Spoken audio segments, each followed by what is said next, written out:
Hello, I'm Dr. Abha, and in this segment of Culinary Karma, one dish at a time, we're going to make one of my most favorite Indian items. It's considered street food.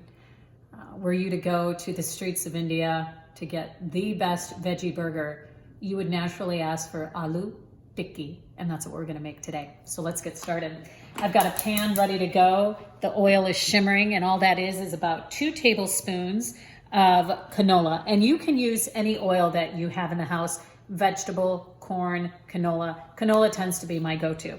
We're going to start with my Indian aromatics, and isn't that gorgeous? This is a masala daan, or a box of spices. We have cumin, ground coriander, salt, haldi, which is that beautiful golden turmeric, vermilion red chili, or Kashmiri lal mirch, and this is amchur powder. That's like lip puckering dry mango powder. Okay, so come on over. Let's start with 1 and 2 teaspoons of cumin. Let's do 1, 2, almost 3 teaspoons of dhania. Let's do 1.5 of the dried ground cumin, and here is haldi, 1, and let's do another 1/4. And finally, Kashmiri lal mirch. Let's smack that one. Let's do a 1/2 teaspoon. You know, we'll be a little more generous. There we go. And we're gonna let those spices cook right in there. You wanna bloom spices. You never want to throw spices on a cold stove or cold oil.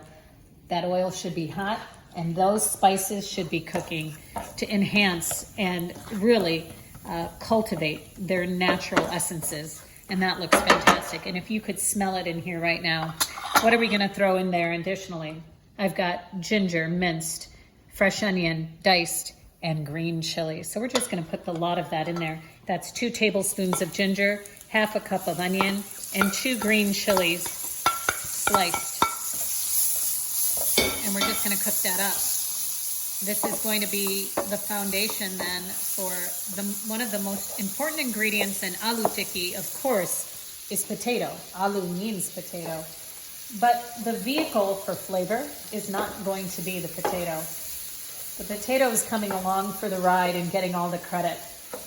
The real taste bomb is going to come from these flavors here that are nicely cooking. Can't you see that?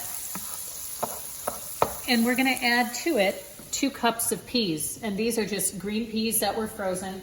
I tend to get mine at the Indian store. You can get yours in any grocery store, Green Giant, you name it. It's fine. When I was growing up, I remember my amma, my paternal grandmother. Beautiful, wispy, thin, graying hair, billowing in the sun. She would have just taken a shower, lying in a sari, simple Indian garb. And she would be shucking or relieving the peas from the shells, shelling the peas. That is an image I'll never live down or escape, is my grandmother shelling fresh peas in India. And then coming to America and wanting to do the same. So when I buy peas, I think of Amma gracefully shelling the peas for hours in order to make things like this. All right, we're gonna let this cook. And you know what I'm gonna add to this? I'm gonna add a little bit of water. And that way, we kind of limit the opportunity for burn to occur, right? If I walk away from this even for a minute, and this is sauteing away and some of that condensed liquid has evaporated, well then guess what? I've set myself up for a burn. So let's put a little bit of water in here and let that continue to steam cook through. So there's 2 mechanisms, both a saute and a steam. So we're gonna let that cook for the next 10 minutes, okay? I'm gonna walk you over to my next area. We're gonna work with aloo. Again, the star of the show should be aloo if this is aloo tikki, but I feel like it's just a vehicle. I'm working with my Instant Pot today. I put 3 large-sized potatoes in the Instant Pot on high pressure cook for 10 minutes solid, and then I let it naturally pressure release. We can certainly talk more about the Instant Pot. I find it to be an invaluable tool. You know, when I was growing up, my mother who's a consummate cook, and everything I've ever learned came from the home.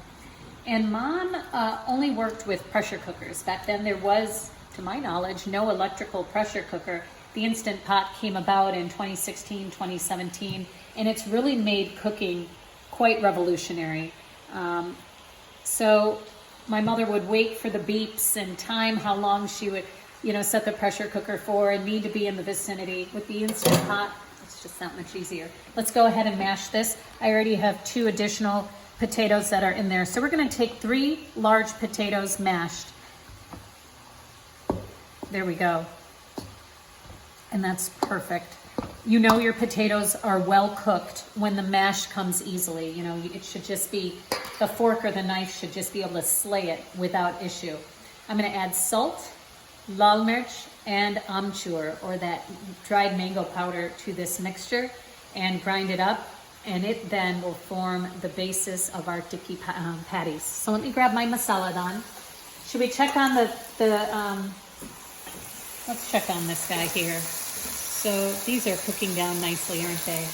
And we want all that water to evaporate. And we want to be able to pierce through the peas. And that's why I've added water, okay? This is not at all ready. The peas are still very perky. They're still very firm. We want soft peas that'll just melt in our mouths when we nestle them within the potato tikki, okay? And you'll know what I mean as we get there. So let's let this cook. I'm gonna turn the heat down a touch. I always manipulate heat according to what I'm doing. So if I'm gonna walk away, let's turn the heat down just for the purpose of safety.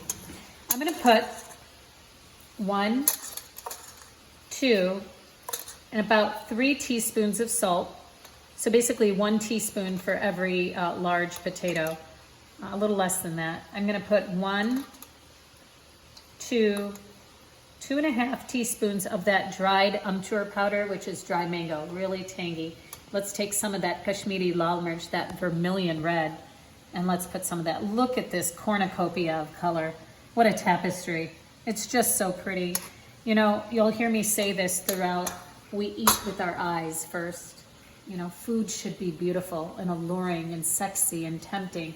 And when we work with different colors and spices, we achieve just that, something that is, going to be color forward, visually forward, and very flavor forward. So I'm going to just mash that up. And when we are done with the peas, I'm going to show you how to construct the aloo tikki.